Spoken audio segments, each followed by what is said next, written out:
Thanks for clicking on this video. Please consider smashing the like button and subscribing to the channel. Now, again, we're continuing this where we left off. If you haven't seen part 1, please check it out. Alright, let's do this. And yes, you read the title right. What if Krillin killed Frieza? Specifically on Namek. Call it luck, call it Frieza being too confident. Either way, Frieza, in his first transformation, is dead thanks to Krillin's combination of using the solar flare and nailing him with a Destructo Disc attack. Very strategic. It got the job done. Now that the battle was done, our heroes made their way back to Frieza's ship. Vegeta was now out of options. Frieza was gone. There are no Dragon Balls. Piccolo was there, in full health. Piccolo hadn't done any fighting yet. If Vegeta did anything, he would surely lose, especially now since Goku is now waking up from the healing chamber as we speak. And Goku was thrilled that his friends were able to pull it off without him. His friends had survived, not a single casualty. Vegeta is not happy. Sensing the power within Goku, it made what they saw in Frieza's first transformation look like a harmless cat. What? Impossible! How could Kakarot have grown so strong? But now, after a quick search for Bulma, who right now is running away from some Namekian dinosaurs, is saved by Vegeta. Vegeta swoops in, scoops her up, reluctantly, while Krillin and Gohan scare away the dinosaur. Bulma looks and realizes it is Vegeta who has hold of her. Ah! Help me! That scary Vegeta has me! I'm too pretty to die! Ugh! I can't believe I have to put up with this! The fact that weakling defeated Frieza is bad enough. Now I have this woman screaming in my ear, Vegeta thought to himself. Relax, Bulma. It's just us. All the bad guys are taken care of, Goku reassured her. Really? You did it, Goku? You beat them all? Well, no, Krillin beat that Freezer guy. Well, there's nothing really. You got lucky, nothing more. Frieza underestimated you and paid the price. That's all there is to it. Vegeta scoffed.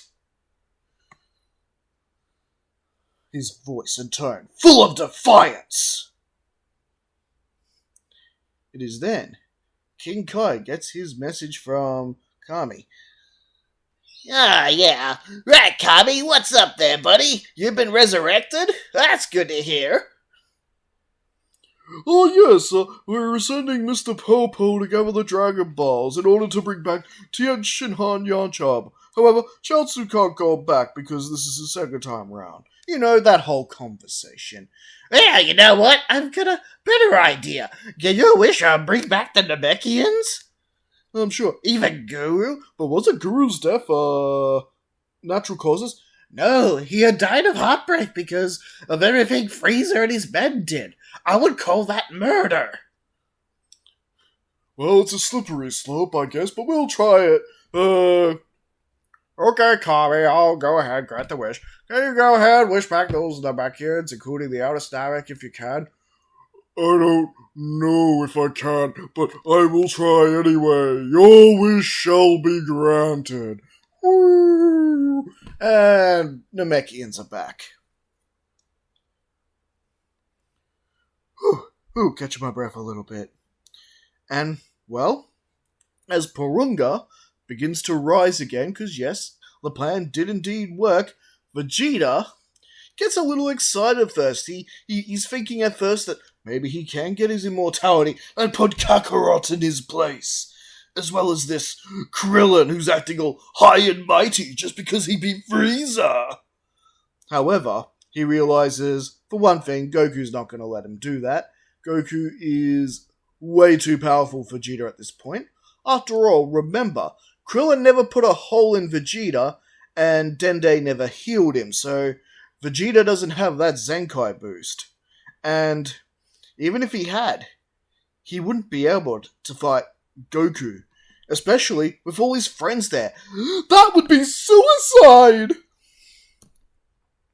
Yes, it would be suicide for the Saiyan Prince.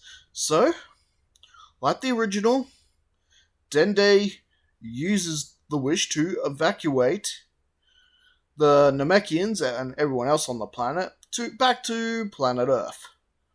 But do be right. Why would that happen? Frieza hasn't wrecked the planet enough for that. Would they really have to leave the planet? Well, it can be argued that the planet still suffered enough damage that yes, it very well could happen. But that's not the reason I'm going with here. Remember, King Kai has knowledge about the entire galaxy, possibly even the universe. If the Namecs stay there, they could easily be in danger if King Cold decides to show up there and retaliate. Just blow up the planet from existence. And if Cooler were canon, oh man. Well, we sort of get an idea of the devastation Cooler can cause in Return of Cooler, but Cooler's not canon, but we're going with the King Cold excuse. So yes, evacuation and finding a new planet Namek to settle on was essential. So the final wish is made, everyone is transported to Earth. And like the original, from this point, the Namecs are staying with Bulma's house. Yamcha, Tien, and Chaozu are wished back like in the original. Vegeta, of course, tags along too. And, well, Vegeta gets to take a look at, the Capsule 2 spaceship, and he has a very good look at it. Of course, he's especially drawn to the, gravity chamber. That's a genius. No wonder Kakarot got so powerful. And, of course, Dr. Brief sees Vegeta take an interest and tells him a bit more about the ship. A bit of a conversation there. Though, Vegeta's not really interested in the whole mechanics of it. He just wants the ship to be able to do for him what it did for Kakarot, but even better, because he wants the gauge increasing. He's not going to take off with the ship this time and run off to outer space. He doesn't need to do that, because Goku's on the planet with them. And, of course, Goku hasn't achieved Super Saiyan yet. So there's no reason for Vegeta to be out in space looking for him. As far as Vegeta knows, Goku is already a Super Saiyan with the kind of power he's wielding anyway. He apparently does not know about the whole gold hair sort of thing. It's not until he sees that the first time with Goku and fighting Freeza on Namek in the original, he realizes Goku did, in fact, achieve the proper ascension to the Super Saiyan ranks.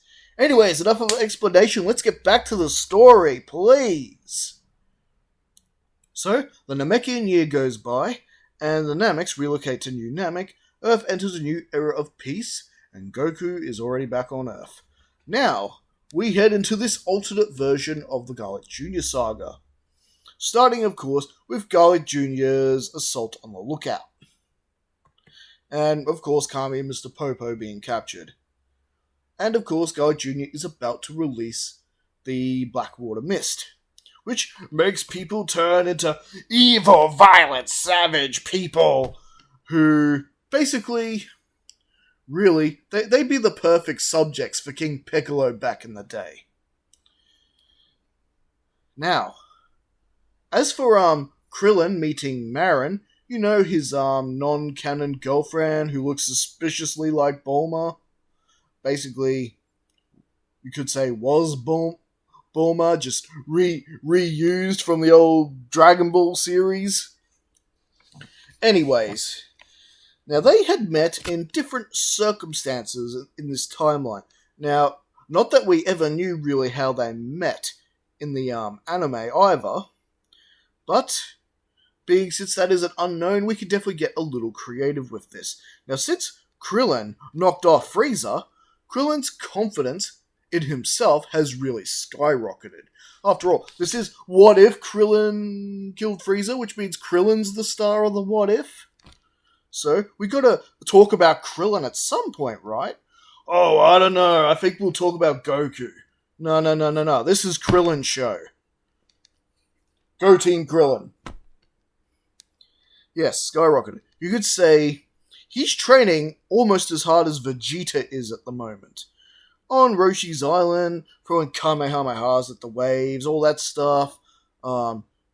He's been a man on a mission to really improve himself. And really, not just improve his current strengths, but also work on his weaknesses. He's really embraced the change himself mindset. And this has made Krillin a lot more confident. And now we're getting into how he met Marin. Well, Marin was being harassed by a couple of I don't know, call them pervs. Maybe they're gonna mug her as well. You know, that whole thing. And Krillin swoops in and rescues her, laying out the muggers with a confident swag. Yeah, I'll teach you to mess with a lady. You guys are no gentlemen. Now, I don't want to see you back here again. Got it? Yes, sir. They run away, scared. And, well, you know what they say, chicks love confidence. Am I right? So, Marin is definitely quite fond of him, and Krillin always wanted a girlfriend, so we can let him have that for now. However, Krillin is a bit more sure of himself, so while the relationship, well, we're getting ahead of ourselves here, let's move on to the current arc. Now, Krillin, who's still currently staying at Roshi's, has introduced Marin to everyone. Gohan sneaks off to the party like usual, with Goku tagging along as well, so yeah, they both kind of sneak off to the party, but Krillin's not really much in the mood for a party. He's really determined to keep working on himself, so he does have a few sparring matches with Gohan and Goku, and Marin is just loving every bit of this. Wow, my Krillin is very strong, isn't he? I wonder if he could lift a house. He could definitely lift a house. Those here warriors, heck, I think they could bench press planets if they wanted to. Anyways, moving right along. So while that party is going down, Krillin has decided he wants to try his luck in sparring with Vegeta. And so he's flown off to find Vegeta.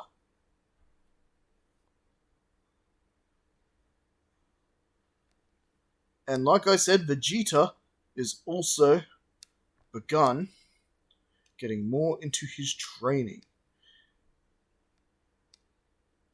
And, well, if the events of Namek have taught Krillin one thing, it's that truly, it's not always the strongest fighter who wins.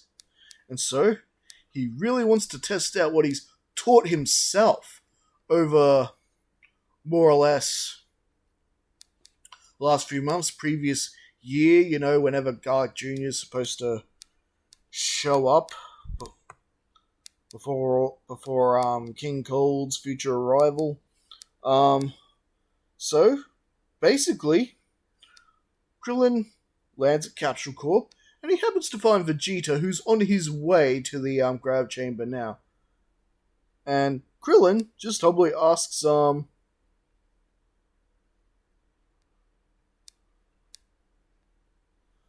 Vegeta that, yeah, well, Vegeta, Spar with me right now! Now, Vegeta is less than impressed by this. Vegeta just sort of looks down on Krillin. Spar with me? Beat it! Stop wasting my time! Then Vegeta thinks for a second and reconsiders. He smirks. You know? This is a chance to knock Krillin off his high horse. Mr. I killed Freeza. Vegeta wants to prove once and for all that might always brings right. Very well. You want to fight me, but if you die, it's your own fault. I won't be going easy on you, Krillin. Krillin steps into the ship with the current grab chamber with Vegeta, and it's a all-out sparring match between the two. And now, Vegeta has managed to increase his power quite significantly. He's more or less on par with Goku now. And, well, that's not to say that Krillin, however, has improved greatly in his own right. His power level is slightly higher than what it was on Namek, but more than that, his confidence is a lot more higher. And as we know, confidence is key here. Haha, get it? Key? Get it? Key here? Key? Key. And this drives Vegeta crazy as he sees Krillin standing there in a fighting stance with a similar smirk that Vegeta himself is carrying. Is he mocking me with that smirk? How could he be so confident? Surely he senses the difference in our power. Fine! Remember you asked for this! Vegeta charges. Krillin begins firing off a bunch of ki blasts in the ship, each of them missing Vegeta. Vegeta has Krillin on the defensive as he closes in for some melee combat, and Krillin right now, he can only, at best, block and dodge Vegeta. And he's managing that pretty well, that he's able to get a bit of distance from Vegeta. And as Vegeta closes in on Krillin again, Solar Flare! Krillin blinds Vegeta with the Solar Flare. However, Vegeta was ready for this. He had watched Krillin's battle with Freeza, how he bested Freeza, hitting with the Solar Flare and then slicing him in half with the Destructo Disc. Yes, Vegeta managed to shield himself from the Flash, and Krillin, as the Flash was going, began firing more ki blasts, and Vegeta kept dodging every single one of them. Enough! You won't get me the same way you did Frieza! Vegeta starts landing a series of strikes and kicks on Krillin, sending him back into the ground of the spaceship.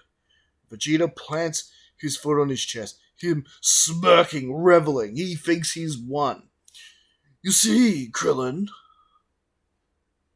might always makes right. The strong survive and the weak perish. You weren't even a challenge. However, Krillin is down there smirking as he fires one more surprising ki blast, and this time Vegeta gets a really close look at it. And it's not an ordinary ki blast. It's a small, miniature version of his Destructo Disc technique, Krillin's Destructo Disc. A version of the Destructo Disc that Krillin could generate really quickly as firing any other normal low-powered ki blast. Something quick, easy, and efficient he can use. After all, it does take a couple of seconds to power up the Destructo Disc, and that can leave him vulnerable. Krillin has become aware of this. And, well, Vegeta growls as the little Destructo Disc, though it avoided hitting his face, it did hit him on the shoulder. He growls, "Ugh, you will pay for that, Krillin!" Vegeta then realizes something horrifying. Something he had overlooked, as he realized he is surrounded by a lot of these mini Destructo discs. What? When did he do that? Ah! Vegeta realizes all those ki blasts that Krillin had been firing were never intended to hit him. They were an insurance policy. They were little Destructo discs the entire time, just waiting till Krillin could box him in with them. Ugh, the pipsqueak outsmarted me! Ah! The discs fly, and Vegeta manages to dodge many of them. He does quite a few little cuts here and there from some of the passing discs, to the point that basically he can no longer stand. After all, this is a sparring match. Krillin's not trying to kill him, but Krillin wanted to see if he truly could take on stronger guys, even though not being as strong as himself, if he can incapacitate him in some way. See, Vegeta? It might doesn't make right. I took down Freeza by strategy, just like I did you just now. You let your perception of me get the better of you. That you failed to see the real threat. Krillin walks away from Vegeta, leaving him a senzu bean. Vegeta reluctantly takes. And, well, as they exited the ship, they begin to realize that something is amiss at Capsule Corp. It seemed deserted. Parts of the area are trashed. Broken windows.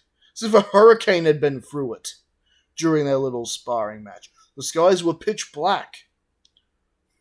It's too soon to be nighttime. What's going on here? They then sense there are huge powers fighting somewhere in the south. That's Master Roshi's island! The party! I'd almost forgotten! And I left Baron there! Yes, they could sense that their friends were engaged in combat, and that there were 3 more energies there that they didn't know. Dark and powerful. Vegeta and Krillin fly towards Roshi's island, and as they do, they come within the sight of a city that's in turmoil.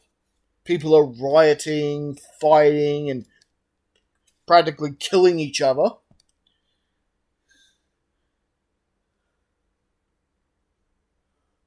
The human race were truly acting like monstrous savages. Of course, this is due to Garlic Jr. using the black water mist like he does in the original. Well, Vegeta thinks this whole thing is just a big waste of time. After losing to Krillin, he's quite happy to take out his frustrations on potential enemies. So he smiles as he picks up his pace. And that's where we're going to be leaving things for right now. So what do you guys think? Did you enjoy this part 2? Was this thrilling? Do we like this more confident, more self-assured Krillin? Anyway, guys, as always, please leave a comment, please smash the like and subscribe channel, and we'll continue this story on a later date. Catch yous later. Enjoy yourselves.